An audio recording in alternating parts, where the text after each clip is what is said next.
Hello les amis, j'espère que vous allez bien. Bon, on se retrouve avec le décor bizarre, au moins ça fonctionne, écoutez. Et le son est plus acceptable, ce qui est, je pense, plus important que juste voir ma tête. Donc, pour la vidéo du jour, j'ai envie de parler un petit peu des idées reçues, parce que tout simplement, pour les idées reçues, par exemple, je sais qu'il y a beaucoup de parents, quand j'étais plus jeune, donc j'ai déjà eu les cheveux très très longs qui m'arrivaient en dessous des hanches, par exemple. Et donc, il y a des parents, parfois, quand leurs enfants disaient «Ah, je peux avoir les cheveux longs», qui se tournaient vers moi et qui disaient «Bah non, demande à Chloé, c'est beaucoup d'entretien, les cheveux longs».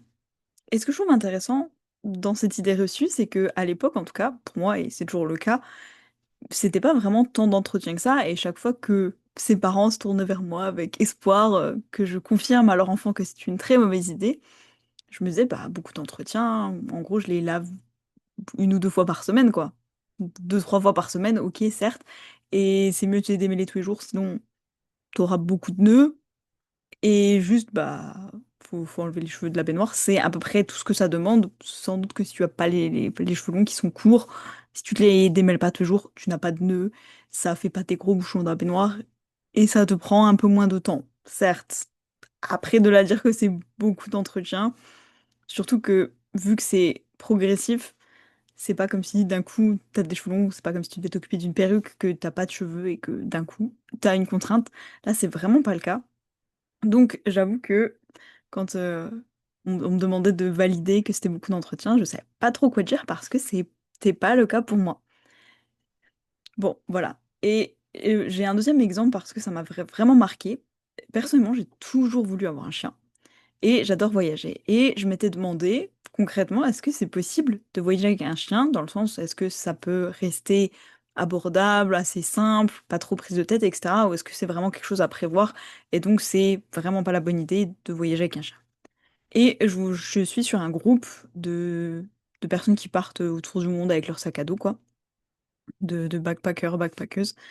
Et il y a une personne justement qui demande, qui dit, bah, je me retrouve entre guillemets dans une situation où c'était pas prévu, mais j'ai un chien dont je dois m'occuper et j'avais prévu de partir en voyage. Est-ce que vous me conseillez de le faire quand même ou est-ce que faudrait plutôt que j'envisage de le faire garder? Et il y a plein de gens dans les commentaires qui lui disent ouais, essaye de le faire garder, c'est vraiment galère de voyager avec un chien, franchement, je te le recommande pas. Et vraiment plein de personnes qui disent ouais, laisse tomber, c'est trop compliqué, franchement, trouve une autre solution, tu seras mieux sur le chien, etc. Et la question qu'elle leur pose, c'est ah oui, vous l'avez fait? Non, non, bah non, on l'a pas fait vu que c'est trop compliqué. On va pas le faire alors que c'est compliqué quand même. Donc, c'est des personnes qui disent ne le fais pas, hein. Je te parle d'expérience pour l'avoir jamais fait, je te conseille de pas le faire. Et il y a une personne, et j'avais trouvé ça hyper intéressant, qui dit bah justement, moi je l'ai fait, je sais plus, mais des fois c'est des personnes qui partagent un petit peu leur vie, etc., des informations personnelles, mais elle disait que je crois elle avait une rupture pas longtemps avant, qu'elle avait dû partir avec le chien, ce qui n'était pas forcément prévu, et donc elle était quand même partie. Et puis même en cours de voyage, elle était partie dans un pays où il y avait beaucoup de chiens errants, donc elle avait fini par en adopter un. Et elle disait que au final, on a l'impression, vu de l'extérieur, quand on l'a jamais fait, que ça va être hyper complexe, mais que ça s'était fait un peu comme ça, progressivement, qu'elle avait pas vraiment galéré, que ça avait été assez naturel et fluide, et que bah en fait, oui, il y a quelques petites choses au niveau organisation à prévoir, mais qu'en fait, c'est pas tant que ça une grosse charge mentale. Elle disait bah le chien, il mange plus ou moins ce que je mange, quoi, donc tu te renseignes un petit peu sur l'alimentation d'un chien et après tu sais ce qui est bon pour lui, donc tu sais ce que tu peux partager. Si tu vas dormir chez l'habitant, elle disait, ça, c'est un bon moyen de briser la glace et de même de voir en fait si ton chien fait confiance aux gens et puis même eux, s'ils voient que l'animal est bien éduqué, qu'il est respectueux, etc., ça peut donner aussi une idée du maître derrière, entre guillemets, de la personne. Et elle disait, ben voilà, cette personne qu'elle partageait un peu son expérience avec plein de choses, avec ben, quand on va dans un restaurant, comment ça se passe. Et elle disait qu'en général, elle n'avait pas trop de soucis. Elle demandait, bah, vu que j'ai le chien, est-ce que par exemple je peux le mettre en terrasse, etc. Si vous n'avez pas de plainte, est-ce que vous, ça vous dérange? Non, bon, bah voilà. Et que franchement, il y avait plus d'endroits que ce qu'on pensait qui acceptaient les chiens. Et que honnêtement, c'était pas une si grosse contrainte, et même que bah, ces animaux en fait étaient hyper heureux de partir voyager avec elle en fait. Elle disait oui, c'est sûr, si vous partez en avion, etc., il y a des petites modalités en plus à prévoir. Bah voilà, faut gérer le transport, etc. Il y a certains pays où il y a des vaccins à anticiper, mais elle disait c'est rarement c'est des trucs à faire 6 mois à l'avance. Donc même si vous voyagez un peu sur un coup de tête, en vrai, même elle qui le faisait du coup et qui disait pour le coup c'est mon cas, je fais vraiment tout sur un coup de tête. Bah le jour où je me dis ok, bah je vais essayer de passer cette frontière, on me dit ah bah votre chien il est vacciné, non, bah je vais le faire vacciner puis on revient dans 15 jours, enfin le temps que ça prend en fait. Elle dit des fois en 2-3 jours c'est fait et juste tu restes 2-3 jours de plus. Vraiment, elle a un peu déconstruit pour moi ce mythe de c'est compliqué de voyager avec un chien parce que j'en avais aucune idée. Je sais que beaucoup de gens me l'avaient déconseillé, mais j'en avais aucune idée. Et par exemple, cette personne qui en fait l'a fait concrètement, qui me parle d'expérience, de savoir empirique, de l'avoir testé, me dit bah en vrai, c'est pas si compliqué. On s'en fait une montagne de ça alors qu'au final, ça reste vraiment relativement abordable. Donc, avec cette vidéo, je voulais juste partager que parfois, on se fait une idée reçue de quelque chose qu'on a envie de faire, envie d'essayer, comme voilà, par exemple, se laisser pousser les cheveux ou voyager avec un chien.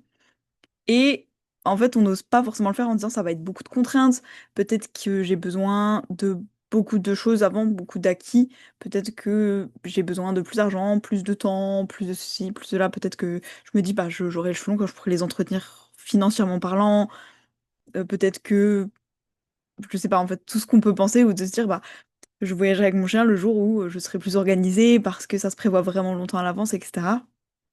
Voilà, je vous dis pas d'adopter un chien sur un coup de tête.